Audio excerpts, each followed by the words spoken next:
ജന്തർ മന്ദർ CJPയുടെ സമരഭൂമിയിലേക്ക് വന്നാൽ ഇങ്ങനെ ഒരു ദൃശ്യം നമുക്ക് കാണാൻ കഴിയും. ഇത് ഇവിടെ കഴിഞ്ഞ ദിവസം വലിയ തോതിൽ പോലീസിന്റെ ലാത്തി ചാർജ് ഉണ്ടായി, കണ്ണീർ വാതക പ്രയോഗമുണ്ടായി.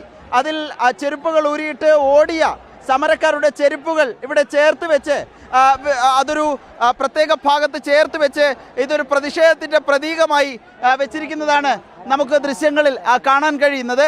ये क्या भाई, इसका संदेश क्या है भाई? ये वही है जो पुलिस यहाँ पे लाठी चार्ज की थी और लोगों को गलत तरीके से मारा गया था, तो उन्हीं का चप्पल भगदड़ में पूरा मचा हुआ था, उन्हीं को यहाँ पे रखा गया सही से। इसका संदेश क्या दे रहा है आप?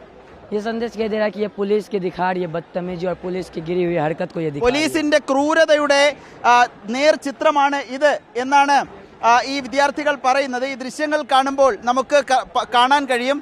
इसका बच्चा ये भागा हुआ क्या? हाँ, सारे बच्चे जो भाग गए, जिनको लाठी पर आया, फिर जिनको बुरी तरह से मारा गया, हॉस्पिटलाइज किया गया, उन्हीं सब का ये चप्पल है.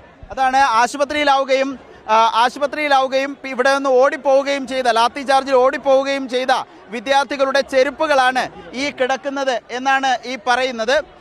आप क्या संदेश देना चाहिए, किस उम्मीद लेकर आप यहाँ आया हुए?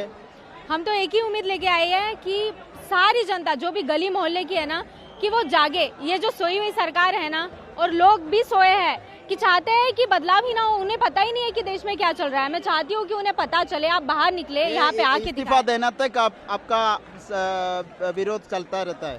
हाँ, ये इस्तीफा होना चाहिए. क्यों होना चाहिए ये भी मैं बताती हूँ. इस्तीफा एक देने से कुछ खत्म नहीं होने वाला है, ये हम सबको पता है, लेकिन जो डर है ना वो बैठना चाहिए. अब युवा ने ना सच में जागना चाहिए. അതാണ് ഒരു പേടി ഭരണകൂടത്തിന് വേണം എന്നാണ് ഈ പെൺകുട്ടി പറയുന്നത്. ഏതായാലും ഇത് വലിയൊരു സമരത്തിന്റെ പ്രതീകമായി നമുക്കിവിടെ ദൃശ്യങ്ങളിൽ കാണാൻ കഴിയുന്നതാണ്.